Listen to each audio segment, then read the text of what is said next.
Right, continuing with that story, let's bring in the DA's leader, John Steenhuisen, to give us some reaction. Mr. Steenhuisen, of course, the president during his State of the Nation address alluding to the fact that he would make changes to policing and security in South Africa. So this, I suspect, was expected, right? Yes, expected and certainly welcomed, but only going 50% of the way. And I think both the previous inserts have shown very clearly that there's widespread support for the axing of the police minister himself, Khehla. It's very unhealthy to have a former commissioner becoming the minister of police, and it's clearly evidenced by the crime statistics that the warfare between the minister of police and the national commissioner over the course of the last year and a half has taken the eye off the ball, and South Africans have been left vulnerable and afraid of violent criminals running around the country. Minister Khehla is an absolute clown. He's reduced the South African police service to a comedic version of the Keystone Cops, and has now himself been the subject of a damning high-level panel report, which has exposed the fact that he is unfit to head up the SAPS from a political perspective. So frankly, it's not going to be good enough for the president to get rid of Mr. Sitole, and I think there's questions that need to be asked about how much this has cost the South African taxpayer, because very clearly a golden handshake or golden parachute was in the offering. But we've really now got to get serious about policing. And you're not going to get serious with Mr. Khehla and the ministry, and until we've got a police commissioner who actually understands the brief.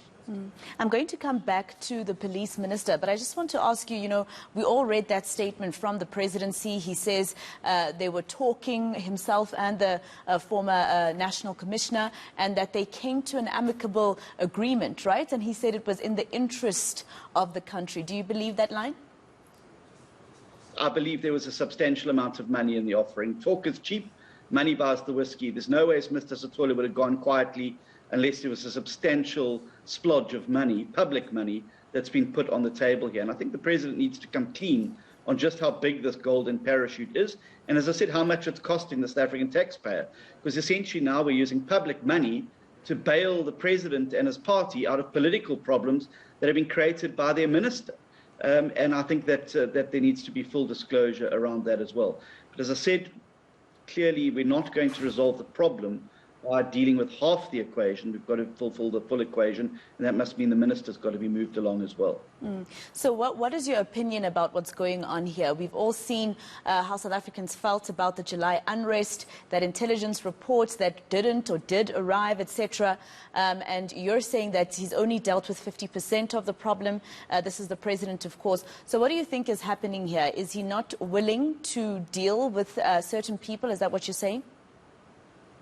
Well, I'm saying that if he doesn't deal with Mr. Khehla and sack him, then it's very clearly an indication that he's not prepared to rock the boat politically ahead of his internal elective conference. Mr. Khehla comes from the heavily contested and very strong Zuma RET stronghold of KwaZulu-Natal, and there may be a reluctance from the president to move against him. But we cannot continue to have this in South Africa, where officials are constantly held responsible, but the political principles get away with it. And it's a pattern that's repeated over in Khehla. It's a pattern that was repeated over the Waterkloof landings.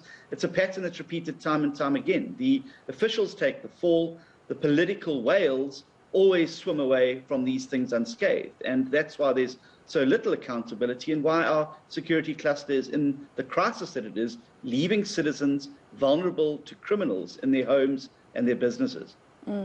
That panel of experts reports saying that the July unrest, the entire cabinet must take responsibility for, and not just Khehla. So I think the issue is more than him. Absolutely, and that's why we've put a motion of no confidence in the cabinet. Although the report does single out quite specifically the security cluster, it does say that the cabinet must be held accountable, and that's precisely why we've brought this motion of no confidence. We hope it's scheduled soon, because I think South Africa needs to express itself on A, the size of the cabinet, and B, the competence. Clearly the president has also passed a motion of no confidence in his cabinet, because he's bringing in outside people into his office to do the jobs that his ministers should be doing. So rather than grasping the nettle and reducing the size of his cabinet and getting rid of some of the deadwood, he's simply outsourcing now their functions to to people in bringing those people into his office. I think that it's time long overdue that we look at the size of the cabinet and the competency. We're one of the largest cabinets in the world and probably one of the most efficient and ineffective cabinets in the world. That cannot be right. So when you look at the cabinet of the president, the current one, of course, and you say that they should remove Minister Khehla, who in there would do a better job? Well, I think there's a number of people who do an excellent job. I think Minister Lamola would do an excellent job. I think there's a variety of competent ministers across the board who would do a better job than Minister Khehla. As I say, the conflict there is the problematic thing. He shouldn't have been appointed in the first place.